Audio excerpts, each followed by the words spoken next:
에스겔 16장 6절입니다. 자, 찾으셨으면 우리 같이 한번 읽을게요. 자, 시작. 내가 내 곁으로 지나갈 때에 네가 피투성이가 되어 발짓하는 것을 보고 내게 이르기를 너는 피투성이라도 살아있으라.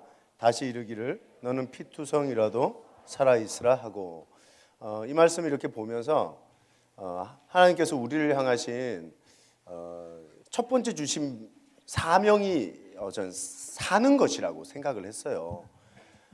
하나님은 우리에게 무엇을 이루기를 바라는 것 이전에, 내가 어떤 일을 하는 것 이전에 하나님은 우리가 살아내기를 바라세요. 내가 피투성이가 되더라도, 이 피투성이라는 말은 실존주의 철학자들이 자주 쓰는 말이죠.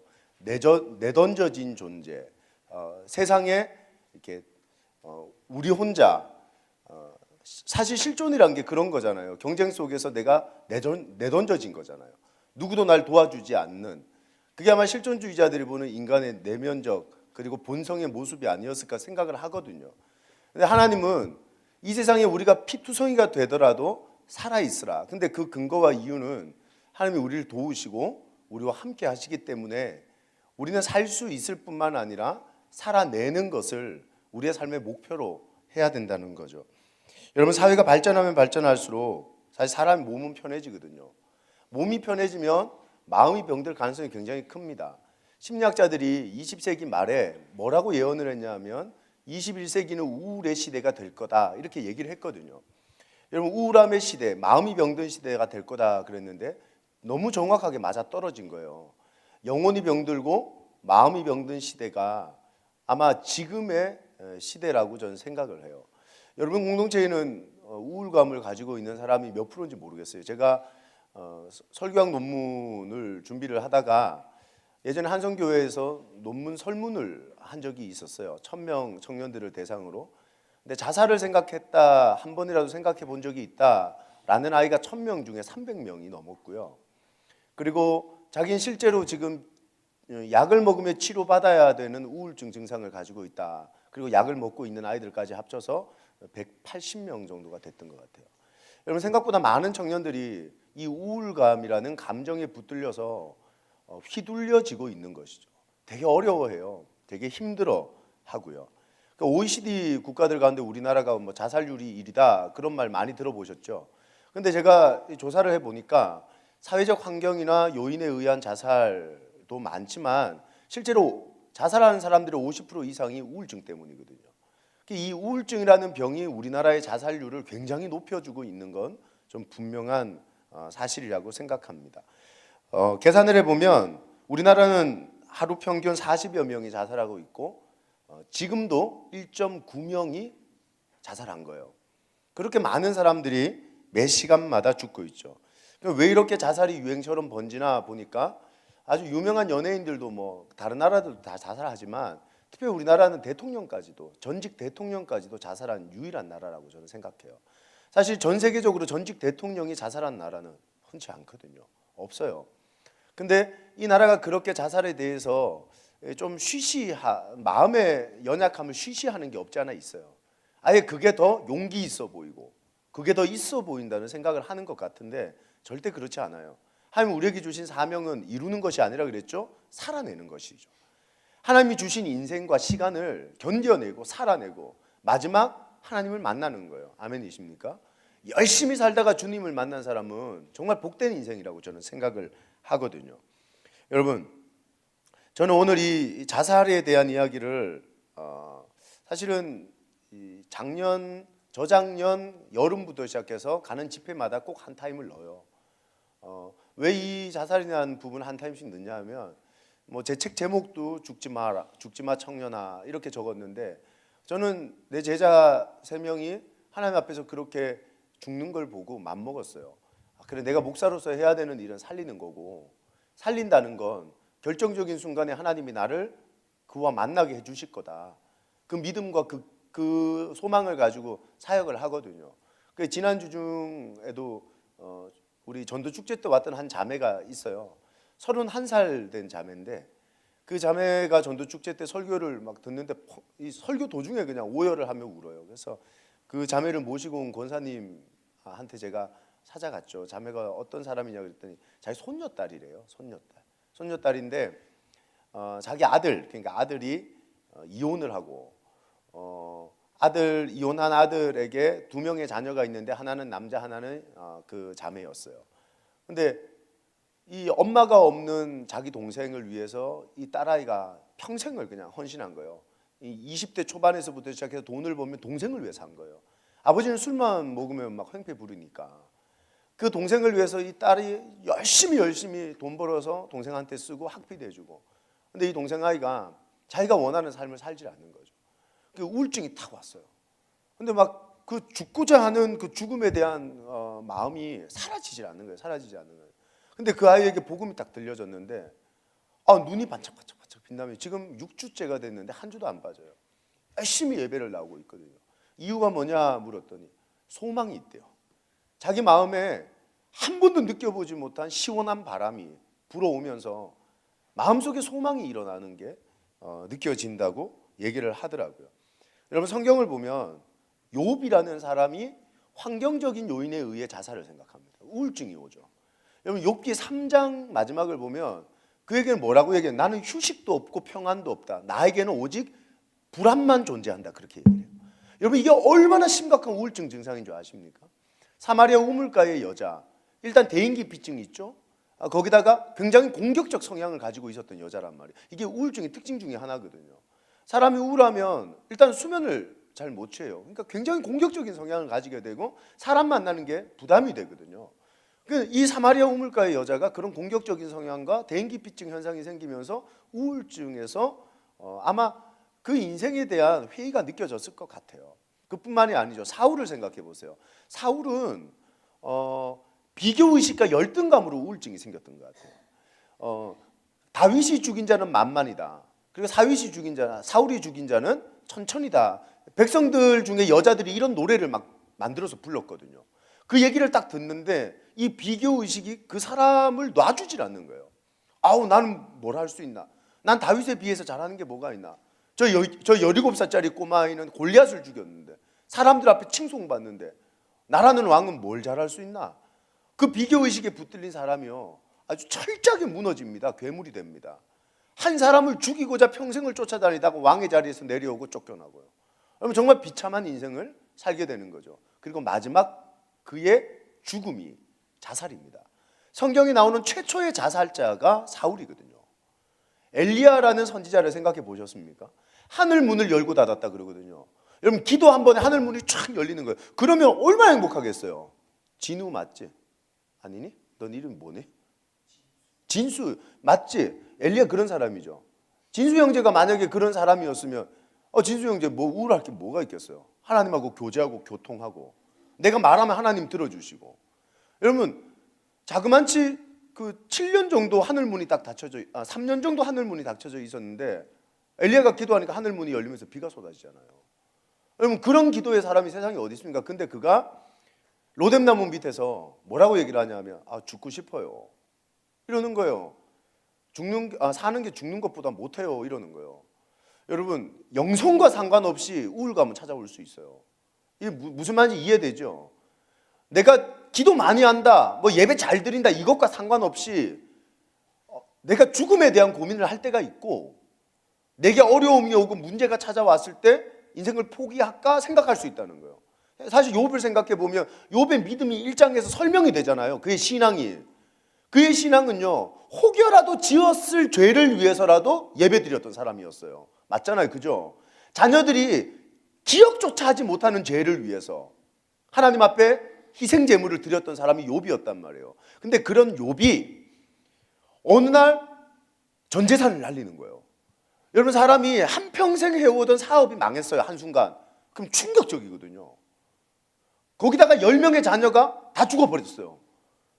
여러분 자식 하나가 죽었다고 생각해봐요. 부모가 끝나거든요. 부모 인생 끝나는 거예요. 자녀 하나를 어릴 때 잃어버렸어요. 여러분 그런 부모 본 적 있어요? 돌아. 눈이 돌았어요. 누구를 봐도 다 지 새끼 같아. 막 친구들 보면 눈물 줄줄줄 흘려요. 막 그게 자녀를 잃어버린 부모의 막. 욥은 10명의 자식이 다 죽었어요. 사고사 당했죠. 사고사. 여러분 그게 안 미치고 안 돌고 어떻게 사냐는 거예요.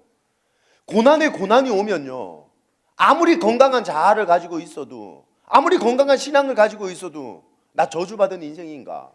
욥기 3장 1절에 뭐라고 얘기하죠? 태어나지 말았었으면, 살지 않는 게 좋겠다. 내 인생은 난 저주받았다.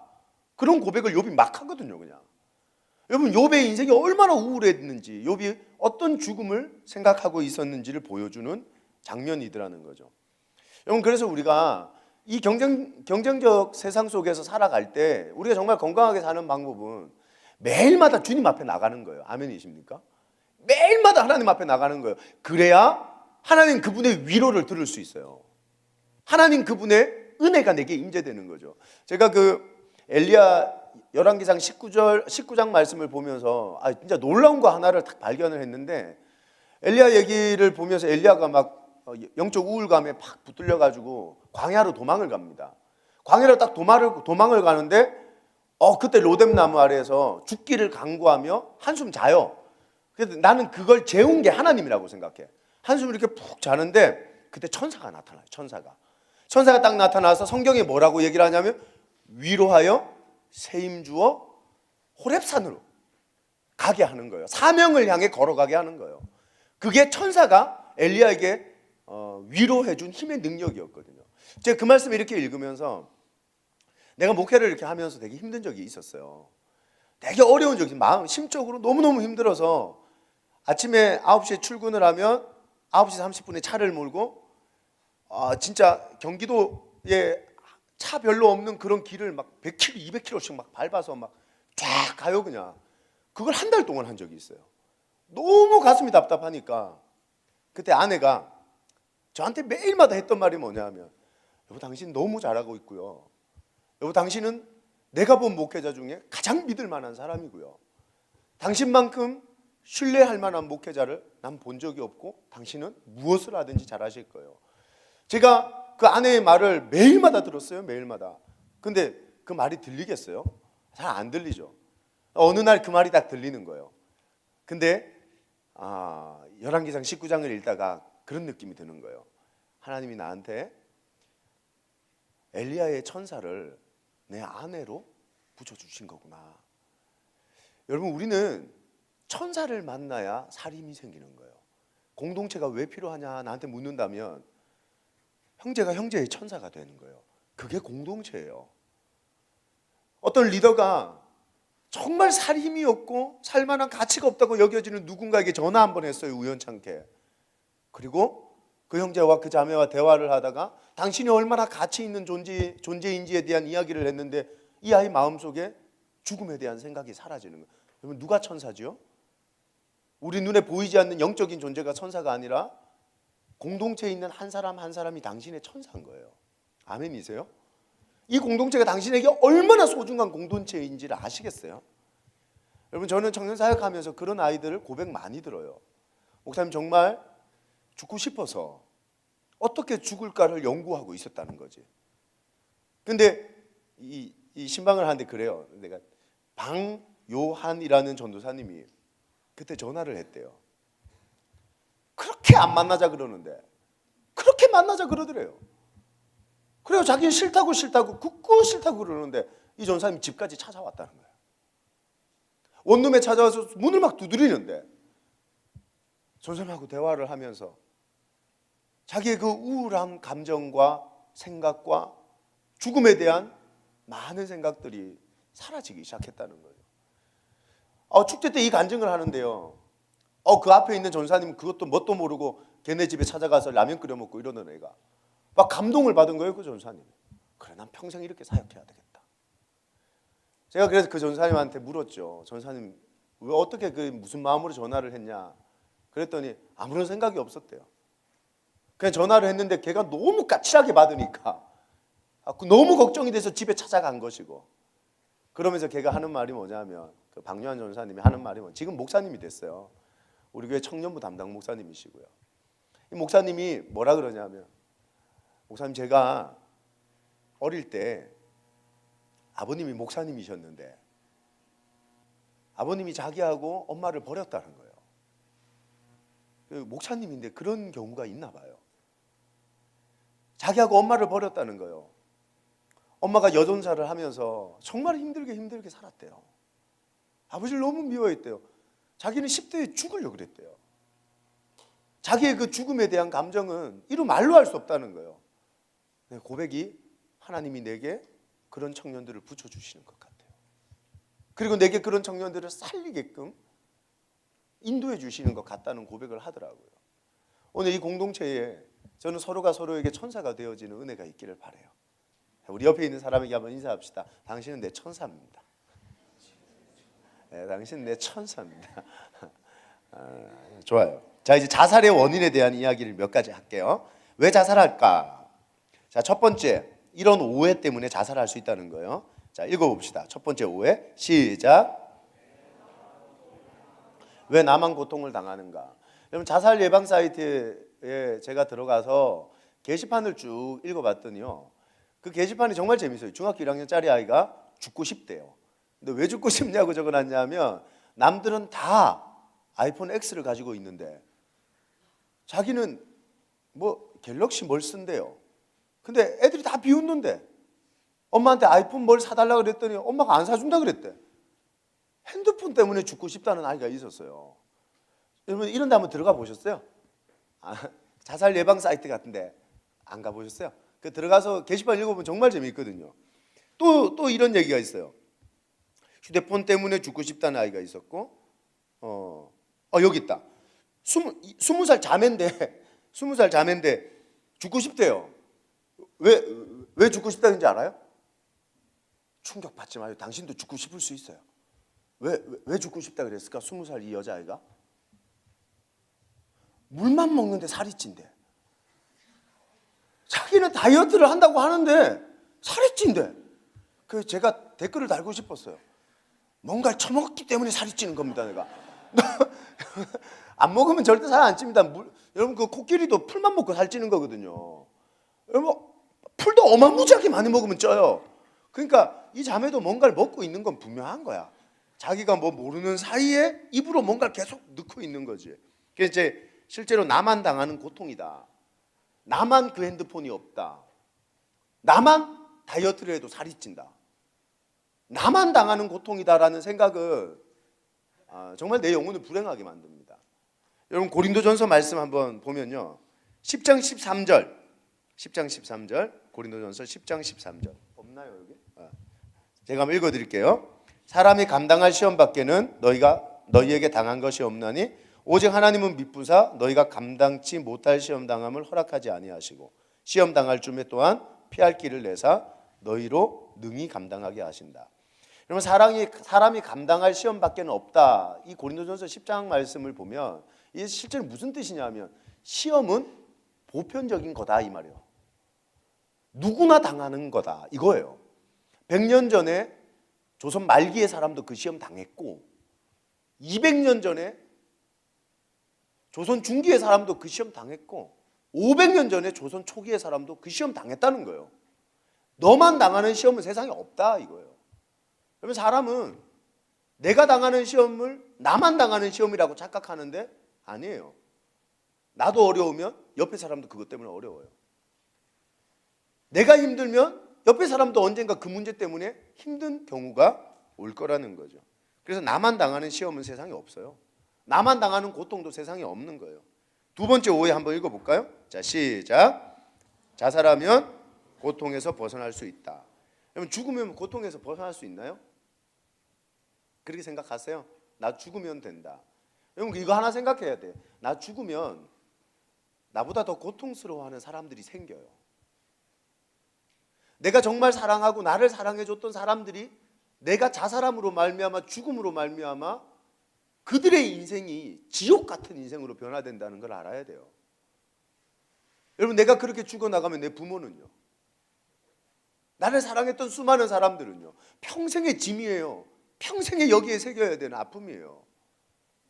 지금도 10몇 년 전에 경산중앙교회 그 아이들을 잊을 수가 없어요. 왜?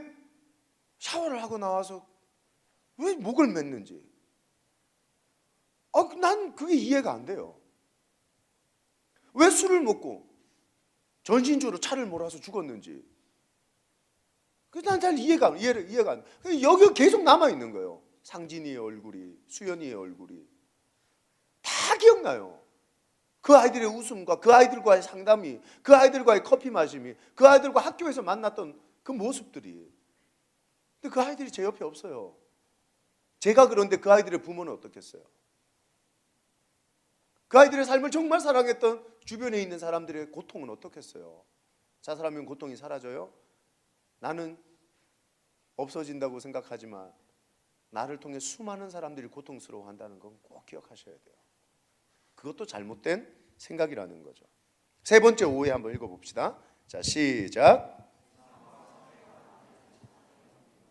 이건 정말 죄성에서 나오는 생각이에요. 인간의 죄성의 가장 강력한 특징 중에 하나는 책임 전가거든. 아담이 죄를 딱 짓고 하나님이 아담아 아담아 불렀어요. 하나님 왜 그러세요? 하나님 자꾸 부르시는 게 좀 특징인 것 같아요. 부르면 뭐 문제가 생긴 거야. 가인도 아벨 죽이고 하나님이 가인아 불렀잖아요. 아담도 선악과 열매 딱 먹고 난 다음에 하나님이 아담아 부르시는 거예요. 근데 아담이 어떻게 했죠? 나무 뒤에 숨어버렸어요. 여러분 인생이 그게 이제 문제인데, 하나님이 불렀을 때 너무 감격해요. 너무 고마워요. 막 눈물이 나요. 그러면 하나님과의 관계가 굉장히 건강한 거예요. 근데 하나님이 딱 불렀어요. 기웅아 불렀는데 기웅이가 숨어버렸어요.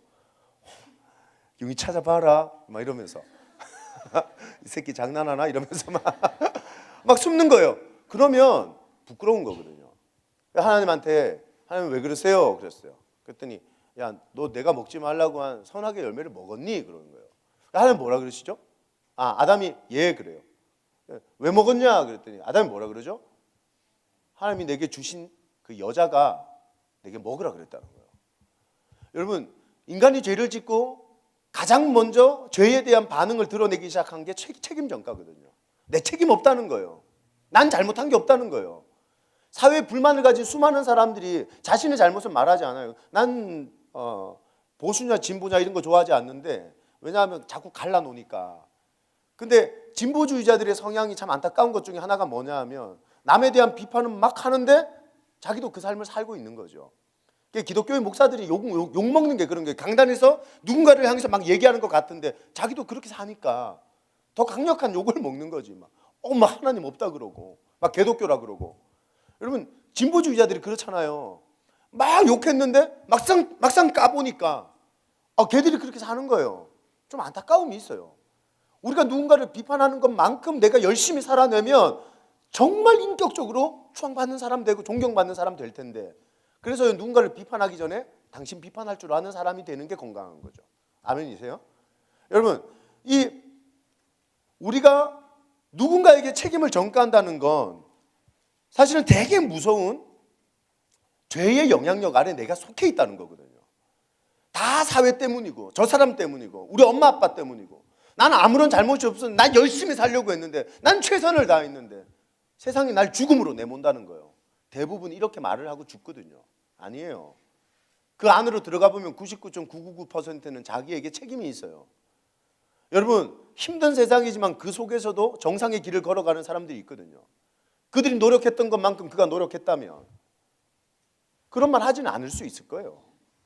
모든 것이 그의 책임이다 말할 수는 없지만, 사회적인 악이 존재하지만 우리는 그 속에서도 건강한 자아의 모습을 가지고 열심히 살아내야 된다는 거예요. 누구의 책임도 할 수 없다는 거죠. 왜요? 내 인생은 내게 주신 선물이거든요.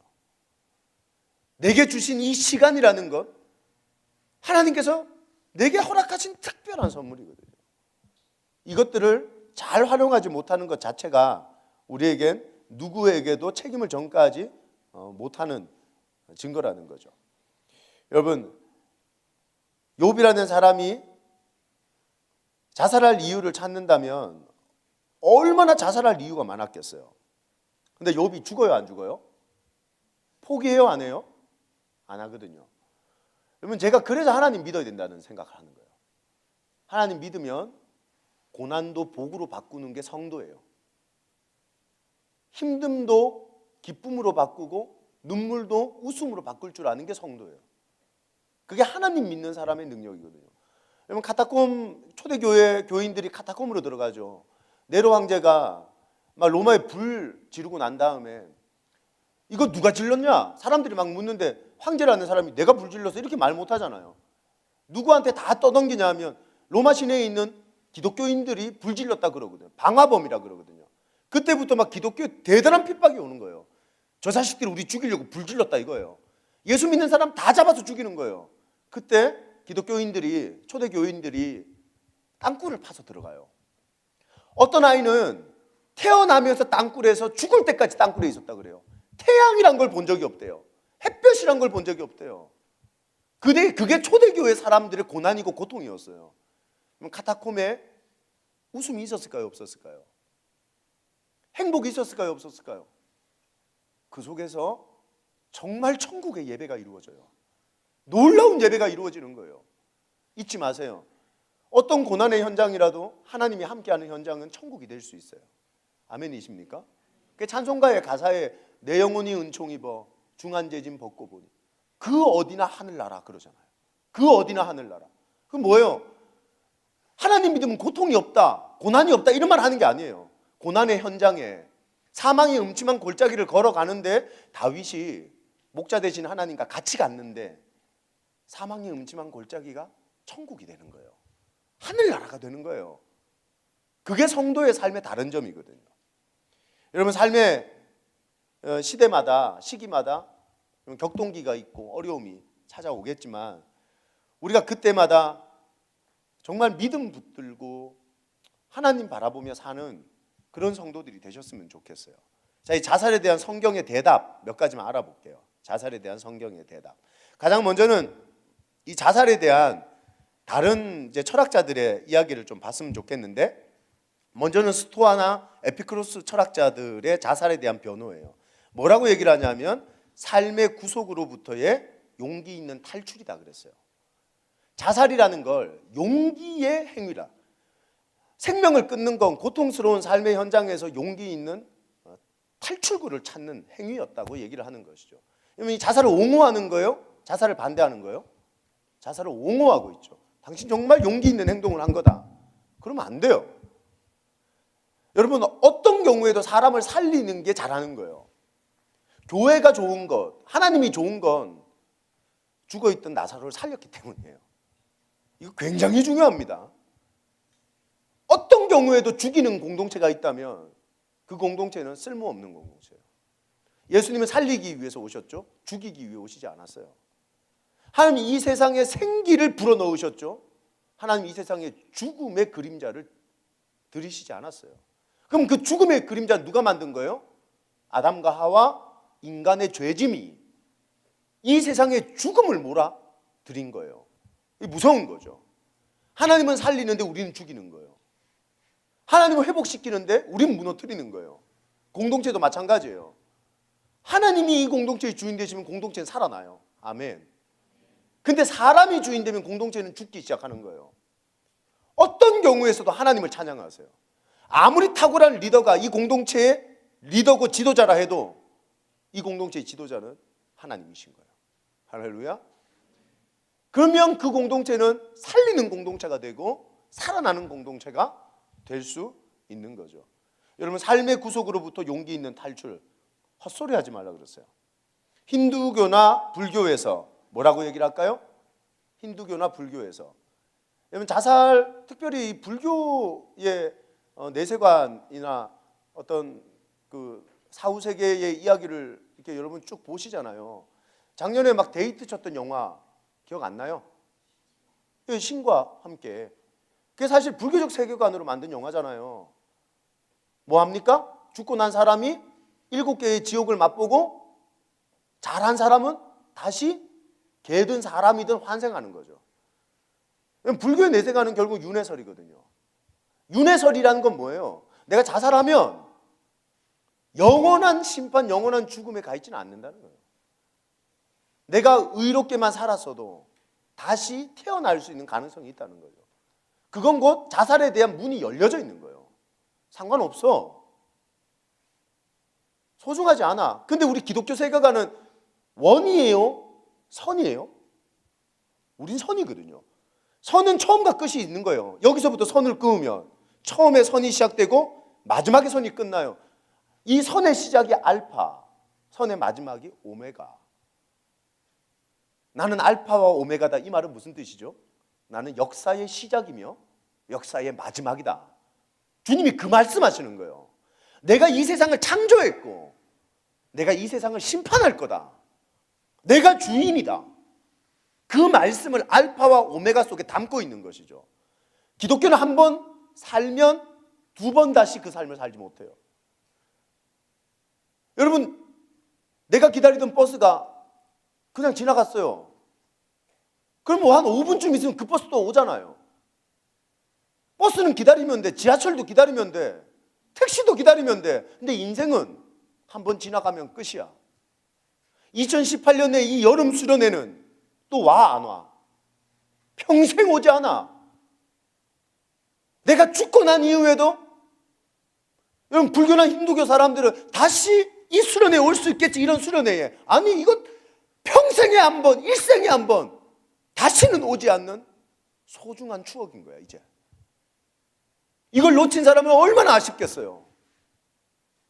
여러분, 불교나 힌두교는요, 이런 윤회 사상을 통해서 끊임없이 생명은 이어질 수 있다고 우리에게 가르쳐 주죠. 그래서 자살에 대해서 뭐 쉽게 생각해요. 그렇게 세게 생각하지 않아요. 근데 성경은 뭐라고 얘기를 할까요? 이 자살행위에 대해서 구약에 5곳, 신약에 1곳이 등장을 하는데, 구약에 나오는 자살행위에 관한 기록은요, 사울 왕과 그의 시종. 제가 사울 왕이 성경에 나오는 첫 번째 자살자라 그랬잖아요. 사무엘상 31장에 처음으로 나오거든요. 그리고 이스라엘 왕 시므리가 압살롬의 지혜자였던 아히도벨이. 신약에서는 예수님 배반한 누가 자살하죠? 가룟 유다가 자살해요. 성경에 그 어디에도 자살 행위를 미화하거나 용인되는 말씀은 없어요. 기독교가 어떤 경우에도 자살을 반대하는 이유는 분명합니다. 6계명 때문에. 6계명 뭐죠? 10계명이 6계명. 살인하지 말라. 살인하지 말라는 명령이 내 생명에도 적용된다는 거예요. 남의 생명이나 내 생명이나 소중한 건 마찬가지예요. 아멘이세요? 내 생명 소중하다면 내 옆에 있는 사람 너무 소중한 거야. 내 몸이 소중하다면 옆에 있는 사람 몸도 너무 소중하고, 내 영혼이 소중하다면 옆에 있는 사람 영혼도 너무 소중한 거야. 민정 씨 너무 소중한 거야. 그죠? 너무너무 소중한 거죠. 근데 우리가 얼마나 이기적인 존재냐 하면 나 소중한 것만 알아. 민정 씨 소중한 거 모르는 거야. 얘 소중한 거 모르는 거야. 근데 기독교는 뭐라 그러죠? 남의 생명을 죽이는 게 살인이다 그러는 거예요. 그럼 네 생명 죽이는 것도 살인인 거예요. 내 생명도 소중하죠. 그거 죽이는 것도 살인죄를 범하는 거라고 성경이 얘기하고 있는 거죠. 여러분, 두 번째는 자살은 하나님의 창조 섭리를 위배하는 거예요. 하나님의 창조 섭리를 위배해요. 시편 36편 9절에 한번 따라합시다. 진실로 생명의 원천이 주께 있사오니. 생명이 누가 줬냐는 거예요. 누가 당신에게 생기를 불어넣어주고 숨쉬며 살게 하셨죠? 주께서 주신 거고 하나님이 주신 거예요. 그 생명을 스스로 끊는다는 것은 하나님의 주인됨을 거부하는 거예요. 무서운 죄죠. 여러분, 자살은 자기를 사랑하는 주님의 명령을 위배하는 거예요. 내 이웃을 뭐처럼 사랑하라 그랬죠? 내 몸처럼 사랑하라 그랬거든요. 사실 내 이웃 사랑하기 전에 내 몸 사랑하지 못하면 내 이웃 어떻게 사랑하냐는 거예요. 그러니까 자기 자신을 사랑하지 못하는 사람 누구도 사랑하지 못합니다. 그러니까 자기 애가 없으면 자기 애가 너무 충만한 것도 문제야. 근데 자기 애가 없는 건 더 문제야. 자기 애가 없으면 다른 사람을 향한 사랑도 없어요. 그러니까 공동체가 건강해지려면 하나님 말씀 안에서 자기를 사랑할 줄 알아야 돼요. 내 자아가 얼마나 소중한지, 내 자체가 얼마나 소중한 사람인지를 알아야 다른 사람 사랑할 수 있는 길이 열린다는 거예요. 자, 나를 사랑하려면 내가 어떤 존재인지 알아야 될 거 아닙니까? 어떤 존재예요?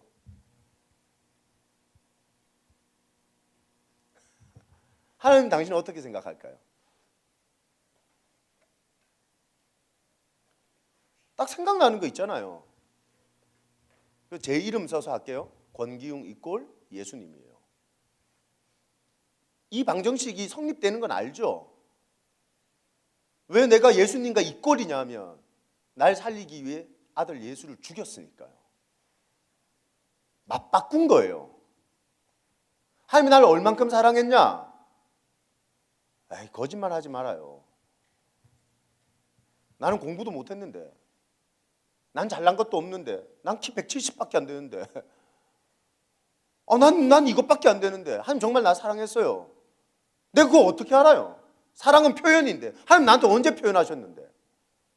하나님 표현을 하시기 시작하는데 독생하신 아들을 십자가에서 갈기갈기 찢어 죽이는 거예요. 그 죽음 속에 뭐가 담겨 있냐면 나를 향한 사랑이 폭포수같이 부어지는 거예요. 거기에 내가 너 이렇게 사랑했다, 내가 너 이렇게 소중하게 여긴다. 그래서 복음을 만나면 자기가 얼마나 소중한 사람인지를 알게 되는 거죠. 내가 알고 있는 한 자매는 김천에서 고등학교를 나왔어요. 공부를 굉장히 잘했어요. 얘가 김천에서 고등학교를 나왔는데 공부를 너무 잘하니까 엄마 아빠가 고등학교 1학년 너는 서울에 있는 의대를 가거라, 의대를 가거라, 의대를 가거라. 대입시험을 쳤는데 의대 똑 떨어졌어. 재수, 삼수, 사수. 결국 그가 간 학교는 영남대학 수학교육학과였어요. 그 영남대학 갔으니까 경산중앙교에서 사역하는 날 만났죠. 절 만나고 4개월에 첫 번째 신방을 했는데 어디서 신방을 했냐? 정신병원 병동에서 신방을 했어요. 조울증이었어요. 조울증. 그 아이와 대화를 하는데 지금 안동에 있거든요. 서울에 한 번씩 오면 지금 굉장히 건강해요. 저를 찾아와서 같이 밥도 먹고 대화도 하는데 이 아이가 저한테 그랬어요. 자기는 쓰레기. 자기는 의대에 못 갔어요. 엄마 아빠가 나를 그렇게 본다는 거예요. 엄마 아빠는 자기를 그렇게 본 적이 없어요. 여러분, 내가 원하는 대학을 못 갔다고 내 쓰레기인가요? 내가 원하는 대학을 못 갔다고 내가 가치 없나요? 내가 바라는 삶을 못 산다고 해서 내가 그렇게 보잘것없는 인생인가요? 그래서 성도가 정말 사람이 건강하게 살려면 십자가 앞에 서야 돼요. 나를 위해 하나님이 무슨 일을 했는지를 알면 내가 얼마나 소중한 존재인지를 깨닫게 되는 거거든요. 여러분, 그 자매가 그렇게 생각을 하다가 제가 추천한 어떤 한 집회를 갔다가 복음을 경험했어요. 완전히 달라져요. 복음 앞에 서니까. 지금은 공무원과 결혼해서 안동시청에서 근무를 하는데 이 자매도 안동시청에서 근무를 하고요. 정말 건강하게 잘 살아요. 복음이 사람을 다 바꾸거든요. 복음은 능력이, 복음은 나를 너무 사랑하게 만들어요. 저는 여러분이 여러분을 사랑하셨으면 좋겠어요. 할렐루야. 그게 건강하셨으면 좋겠어요. 자, 따라합시다. 자살은 하나님을 욕되게 한다. 여러분, 고린도전서 6장 19절 20절 말씀을 보면 너희 몸은 너희가 하나님께로부터 받은 바 너희 가운데 계신 성령의 전인 줄을 알지 못하느냐. 너희는 너희 자신의 것이 아니라 값으로 산 것이 되었으니 그런즉 너희 몸으로 하나님께 영광을 돌려라. 이게 우리는 숨 쉬는 것 자체가 주께 영광을 돌리기 위해 존재한다는 거야. 어제 제가 널 왜 사니? 왜 밥 먹니? 왜 그 대학 갔니? 인생의 목적과 이유가 존재의 이유가 뭐니? 이렇게 물었잖아요. 모르면 우리가 자꾸 그걸 직업과 연관시키는데 내가 뭘 해서 먹고 살까와 문제는 아니에요. 풀빵 장사를 하더라도 하나님께 영광 돌릴 수 있어요. 브리스굴라와 아굴라 생각해 보세요. 그들은 천막 장사였어요. 근데 그들의 삶이 천막 장사에서 하나님께 영광 돌린단 말이에요. 내가 무엇을 해서 먹고 사나의 문제가 아니라 내가 무엇을 하든 주의 영광을 위해 쓰임받는 인생이 되는 게 중요한 거예요. 아멘이십니까? 하나님 우리를 주의 영광이 되고자 이 땅에 존재하게 만들었어요. 저는 여러분의 삶 전체가 하나님 기뻐하셨으면 좋겠어요. 숨 쉬는 것도 밥 먹는 것도 만나는 것도 혼자 있는 시간도 하나님의 영광을 위해서 내가 무엇을 해야 될까? 내가 그 자리에서 그 공간에서 그 시간에서 내가 어떻게 해야 될 것인가? 이거 결정하고 살아가시는 지혜로운 성도가 되시기를 바라요. 여러분, 자살이란 건 뭐예요? 영광을 위해서 세워진 우리가, 만들어진 우리가 하나님을 욕되게 하는 것이죠. 하나님 그분의 생명이 무가치한 것으로 내게 주신 그 생명이 쓸모없는 것으로 여김받게 만드는 게 자살이라는 거예요. 자살은 하나님에게 굉장히 큰 충격이라고 말할 수 있죠. 그 마지막으로 자살을 예방하는 차원에서 실천적인 몇 가지를 함께 나눴으면 좋겠는데, 이게 이제 폐회 예배니까 길게 못 하잖아요. 빨리빨리 끝낼게요. 그러니까 따라합시다. 울고 싶으면 울어라. 그 우리나라 사회에서 감정을 드러내는 건 굉장히 보잘것없는 사람으로 치부되기 쉬워요. 하지만 우리의 감정을 솔직하게 드러낼 수 있는 건 건강한 사람만이 할 수 있는 거야. 병든 사람은 울고 싶은데 못 울어. 웃고 싶은데 못 웃어. 우울증이 뭐예요? 모든 감정에 무감각해지는 거예요. 진짜예요. 조울이 뭐예요? 자신의 감정을 조절이 안 되는 거예요. 울어야 될 때 웃고 웃어야 될 때 우는 거예요. 아주 우습다니까요, 이게. 사랑하는 여러분, 저는 당신의 감정이 건강하게 드러나기를 바라요. 성도는 참 귀한 복 하나를 받았어요. 울고 싶을 때 마음껏 울 수 있는 기도의 방이 있고 예배의 방이 있고. 성도가 예배 때 운다고 누가 뭐라 그래요? 누가 지랄하던가요? 너 왜 우냐? 막 이러면서 얘기해요? 어젯밤 막 우는데 목사님이 와서 왜 울고 지랄? 막 그러시던가요? 아니죠. 막 등치면서 더 울어라. 하면 너에게 은혜를 주신다. 그러죠. 그럼 우리의 감정을 건강하게 드러낼 줄 아는 사람이 돼야 돼요. 그 감정이 좀 솔직하시면 좋아요. 자신의 감정이 좀 솔직하면 좋아요. 근데 감정을 표현하는 방법이 굉장히 중요한데 이런 거예요. 넌 왜 이렇게 병신 같니? 내가 얘한테 화를 냈는데 화가 난다는 이 감정을 얘한테 막 쏟아부었어요. 넌 왜 바보 같아? 난 진짜 너 이해가 안 된다. 진짜 너라는 아이가. 내가 화난 감정을 얘한테 이렇게 표현하면 얘는 굉장히 상처받아요. 저 새끼가 나한테 욕했어. 막 이러면서. 근데 제가 이 감정을 이렇게 표현해 볼까요? 나는 네가 이렇게 행동한 게 좀 화가 난다. 어떻게 말하면 이 아이한테 분노가 쏟아지는 건데 어떻게 말하면 내 감정이 이 아이한테 설명되는 게 되는 거예요. 여러분, 화나는 감정에 대해서 지혜롭게 말할 수 있는 건 내 감정을 설명해 주는 거야. 근데 나는이라는 주어는 감정을 설명해 주는데 탁월한 효과가 있어요. 나는 네가 오늘 세수 안 해가지고 난 좀 화가 났어. 왜 발 안 씻었어? 발 안 씻어서 화가 났어. 좀 냄새 나는 게 좀 싫은데 설명을 해주는 거예요. 설명을. 근데 대부분의 엄마 아빠들, 여러분 집에서 엄마 아빠들 화나면 설명해요? 감정을? 아니죠. 너 때문이라고 얘기를 하면 화를 내죠. 우리가 그걸 그대로 배운 거예요. 아마 자매도 그렇게 화를 낼걸요. 예. 그죠? 그리고 자매의 감정을 누군가에게 설명을 해주기보다 먼저 화가 나오는 거죠. 하나님 앞에서 기도하는 방법 중에 가장 지혜로운 방법은 자신의 슬픔의 감정을 설명해 드리는 거예요. 하면 저는 사울 때문에 너무 슬퍼요. 이게 다윗의 기도였어요. 그러면서 다윗의 기도가 절정으로 다다를 때 뭐라고 얘기를 하죠? 하나님, 다윗 때문에 너무 사울 때문에 너무 힘든데 저 사울을 하늘의 전차 부대를 보내주셔서 갈기갈기 찢어주시고 그의 뼈가루를 막 온 세상에 뿌려주시고. 여러분, 다윗이 진짜 이렇게 기도합니다. 무서운 기도인데, 여러분, 저는 우리의 감정을 다윗처럼 하나님 앞에 솔직하게 표현할 줄 아는 사람이 영적으로 건강한 사람이라고 생각해요. 하나님 우리의 감정을 아시거든요. 내가 그를 죽이도록 미워하는 거 아시거든요. 근데 내가 왜 그를 죽이도록 미워하는지에 대한 설명을 하나님께 해드려야 된다는 거죠. 나 이것 때문에 그가 싫어요. 미워요. 그건 뭐 내가 거룩한 척 여기에 감추고 말이에요. 아닌 척 하면서 하나님 앞에서도 막 숨기고 감추는 그 건강하지 않은 거예요. 특별히 영적으로 울 수 있을 때 우는 건 대단한 겁니다. 눈물이라는 게 함부로 나오던가요? 눈물 함부로 나오던가요? 신앙생활 하면서 영적으로 흘리는 눈물이 함부로 나오는 게 아니에요. 울고 싶다고 우는 거 아니에요. 성령께서 울게 하실 때 우는 거거든요. 여러분, 그때 펑펑 하나님 앞에서 울면 감정의 많은 부분들이 해결되는 걸 느끼게 되실 거예요. 승리합시다. 아멘. 예. 두 번째,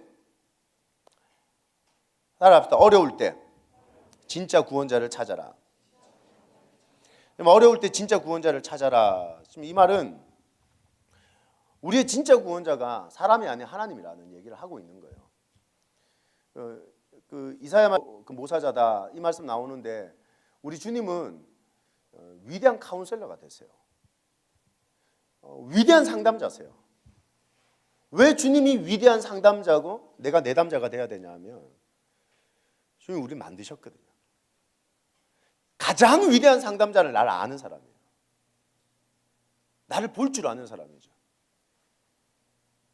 내가 어떤 마음과 어떤 감정을 가지고 살아가는지 그분이 나를 알 때 나를 만져주실 수 있어요. 당신을 창조하신 하나님 그분 앞에 나가는 용기가 있었으면 좋겠어요. 위대한 상담자 되신 그분에게 찾아갔어요. 목사님보다 나을 거예요. 좋은 목사님은 청년부 목사님 어떤 목사님이냐면 목사님 저 너무 힘들어요. 그때 그를 위대한 상담자 되신 주님 앞으로 데리고 나갈 줄 아는 목회자가 정말 힘있고 능력 있는 목회자예요. 내가 해결해 줄게. 내가 뭘 해결해요? 내가 뭘 아는데? 내가 일 만들었나? 아니 나는 아는 게 아무것도 없어요. 하나님이 모든 걸 아세요. 그분 앞에 서면 하면 많은 걸 고쳐주시는 은혜를 경험하게 되는 거죠.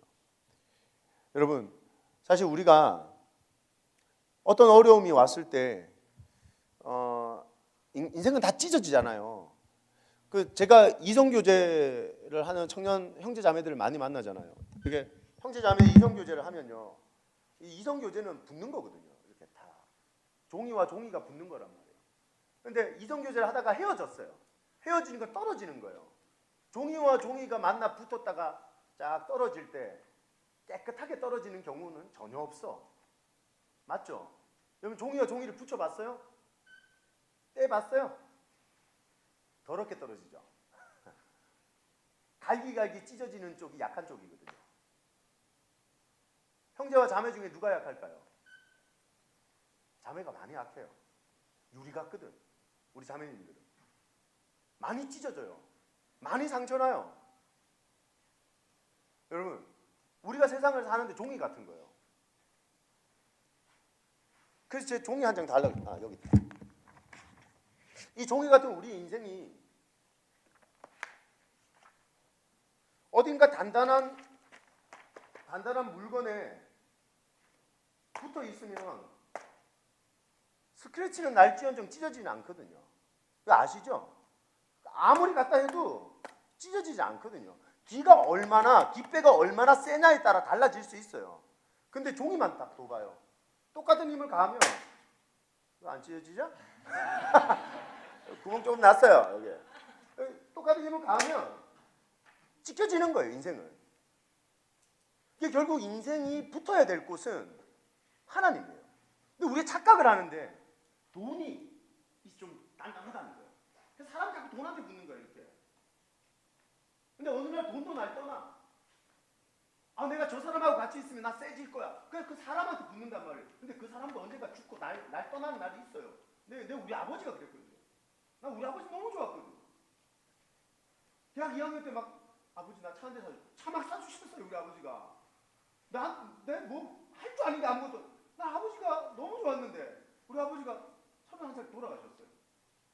근데 신대원을 다니는데 등록금이 없는 게 아버지 돌아가시고 나니까 어디서 돈을 빌리나? 어떻게 살아야 되나? 그럼 내가 믿고 의지하는 내 부모도 언젠가 날 떠나거든요. 그럼 인생이 근본적으로 나 떠나지 않는 하나님 그분에게 붙어 있어야 된다는 거예요.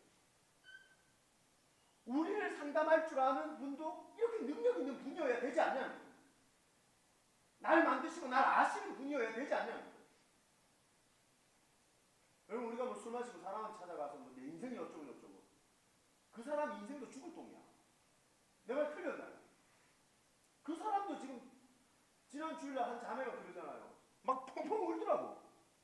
얘가 뭐 한양여대 비서학과 다니는데 정말 예뻐. 애가 키가 73?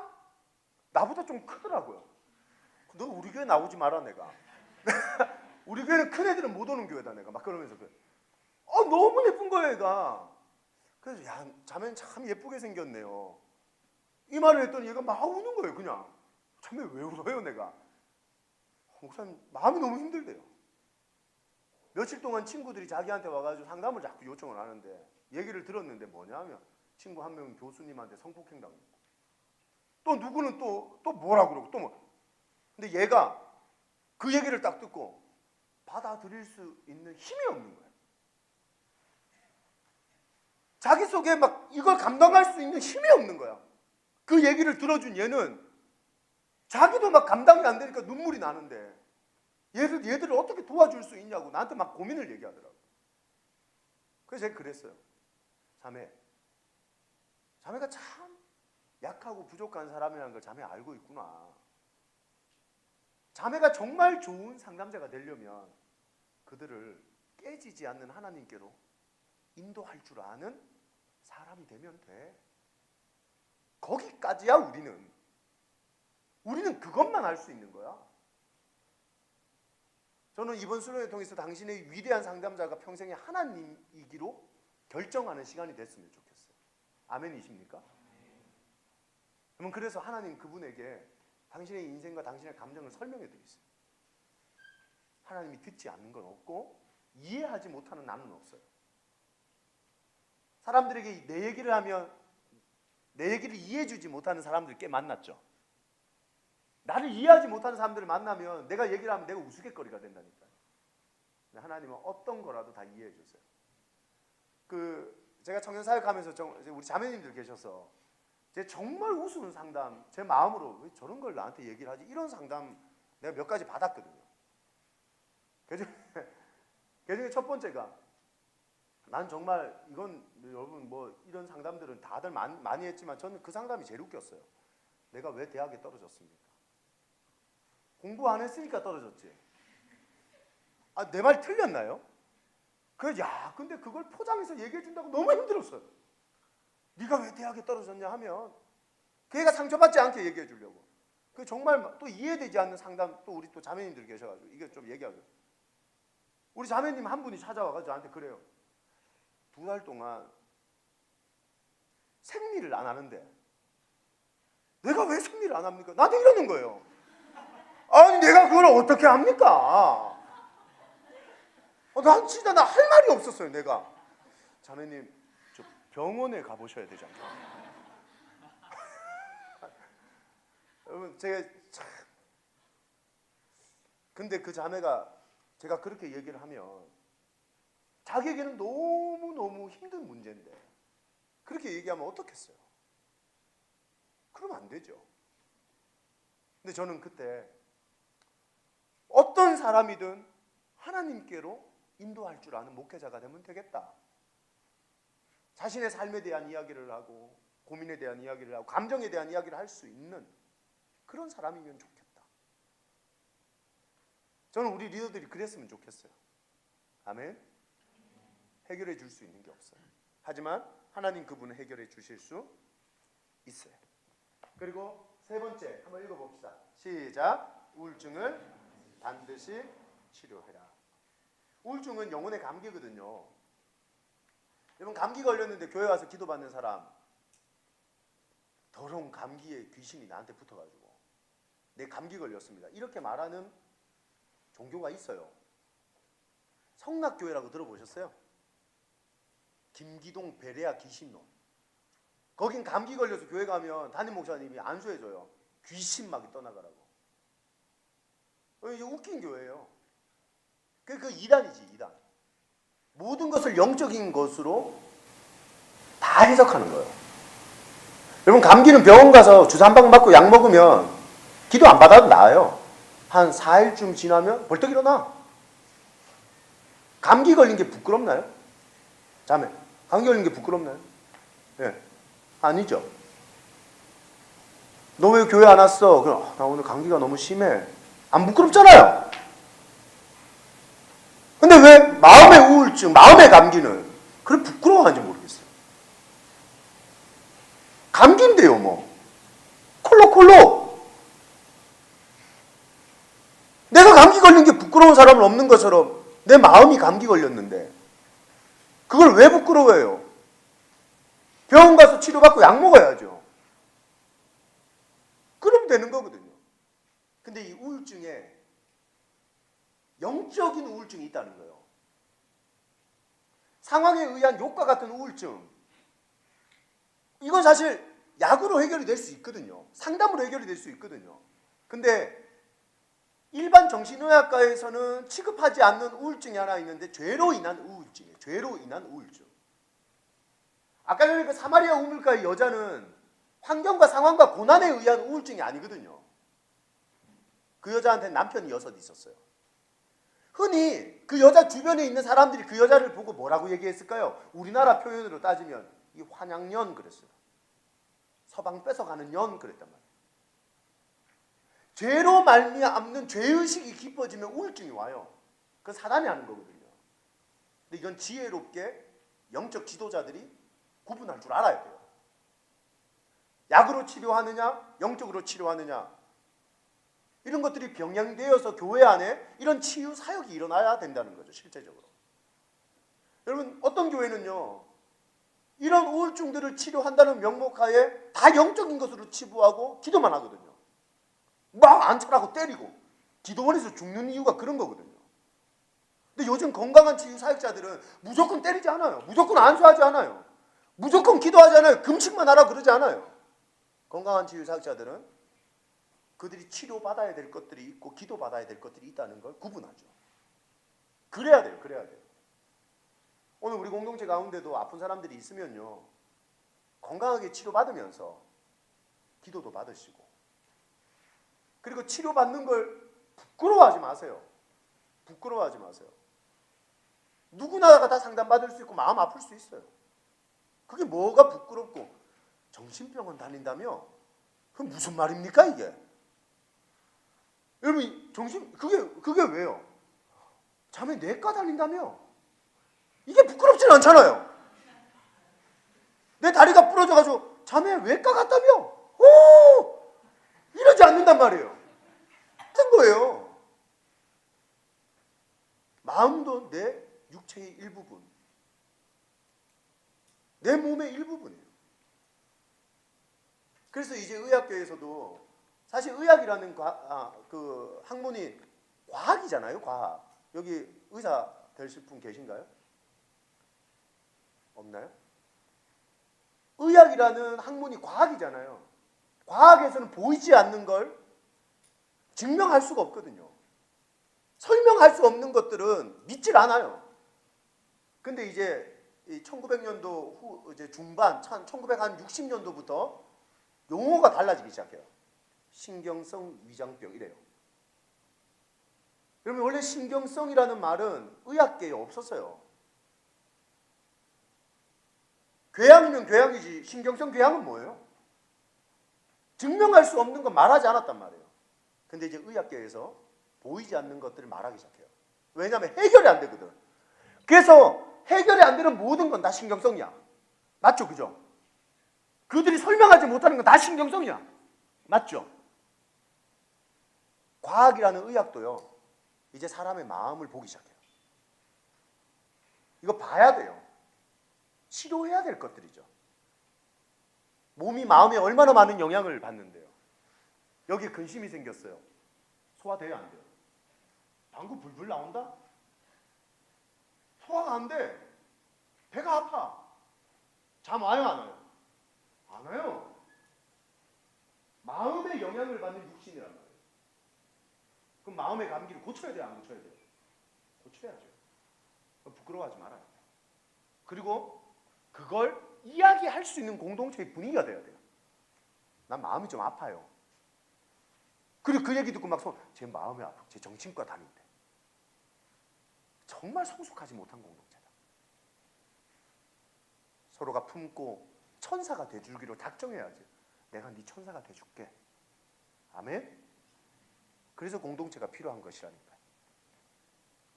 자, 이제 2가지 얘기만 하고 끝낼게요. 여러분, 우리가 사실은 내 깨어진 모습이나 내 연약한 모습이나 약한 모습을 보면 이제 그런 부분들 때문에 사실은 내 마음이 많이 병드는 경우들이 있거든요. 근데 하나님은 날 만드셨기 때문에 나의 깨어짐을 통해서도 예술 작품을 만들 수 있는 분이라고 난 믿어요. 그 이란에 가면 이란 테헤란의 왕궁에 정말 멋진 모자이크들이 많다 그러잖아요. 사진 한번 이 보이나요 이거? 테헤란 궁의 모자이크 중에 하나인데요. 여기 있는 이 모자이크를 처음 만들 때 이 궁의 내부 디자인을 어떻게 하려고 했냐면 정말 큰 거울을 붙이려고 했대요. 그래서 유럽에서 거울 하나를 가지고 들어오는데 막상 딱 가지고 들어와 보니까 거울이 산산조각이 난 거예요. 다 깨져버린 거예요. 분명히 취급주의라고 적어놨는데 뭐 어떻게 해요? 이 궁을 디자인한 사람이 깨진 거울을 가지고 모자이크를 만들기 시작하는데 세상에서 제일 아름다운 궁전의 모자이크가 되는 거예요. 반짝이는 거예요. 말로 이루할 수 없는, 뭐라고 설명할 수 없는 아름다움이 뿜어져 나오는 거죠. 하나님이 어떤 분이시죠? 당신의 깨어짐을 통해서도 당신의 인생을 빛나게 만드실 수 있는 분이세요. 아멘? 요셉의 깨어진 인생을 통해서도 하나님은 요셉을 빛나게 만드셨어요. 욥의 깨어진 인생을 통해서도 하나님은 욥을 빛나게 만드셨어요. 당신 깨어지셨나요? 산산조각 났나요? 그래서 포기해야 되겠다 생각하지 마시고 그래서 다시 시작해야 되겠다 생각하세요. 아멘. 하나님이라는 이름은 우리에게 기회라는 능력으로 찾아옵니다. 깨어진 내 삶에 하나님이 오시면 내 삶은 기회가 되는 거죠. 새로운 빛을 낼 수 있는 기회. 여러분 소망이 뭐라고 생각하세요? 소망. 내가 원하는 것이 이루어진 것. 내가 바라는 대로 내 삶이 그게 정말 소망이 있는 삶인가요? 프레드리 와츠라는 사람이 소망이라는 그림을 그렸어요. 근데 그 그림이 참 재밌어요. 한 여자가 눈을 가리고 앉아있죠. 앞을 못 보는 여자인 것 같아요. 근데 저 여자가 앉아있는 저 동그라미 원이 지구예요, 지구. 우리는 모두 다가 저렇게 세상을 살아가는 거예요. 지구의 한 축에 내가 서 있죠. 근데 미래를 볼 줄 몰라. 막막한 삶을 살죠. 소망이 없는 인생을 사는 거예요. 그리고 저 여자는 다 떨어진 하프 하나를 가지고 있어요. 연주할래요? 연주할 수 없죠. 근데 저 그림이 소망이래요. 왜 소망일까 하고 제가 막 찾아봤어요. 저 그림이 너무 좋아가지고요. 전 벌써 3년째 카카오톡 프로필 사진에 저 그림을 달고 다녀요. 왜 소망일까 봤더니 저 하프에 다 떨어진 줄인 줄 알았는데 줄이 하나 남아있어요. 하나님은요. 하나님과 우리 사이에 한 줄만 남아있어도 우리를 통해 멋지게 연주하실 수 있어요. 그 한 줄이 하나님과 나와의 줄이에요. 아멘이세요? 내 인생의 소망이 다 끊어질 수 있지. 학교도 끊어지고 사람도 끊어지고 돈도 끊어지고 다 끊어질 수 있는데 하나님이라는 소망 한 줄이 살아있으면 되는 거예요. 그럼 안 죽어도 돼요. 좀 용기를 가집시다. 아멘? 아멘. 힘을 내요. 소망 있죠? 자매. 하나님이 계신 거 보면 자매에게 소망이 있는 거예요. 우리 형제 소망이 있죠? 우리 형제도 소망이 있어요? 네.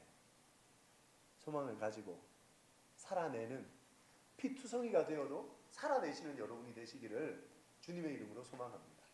네. 우리 같이 한번 기도할까요?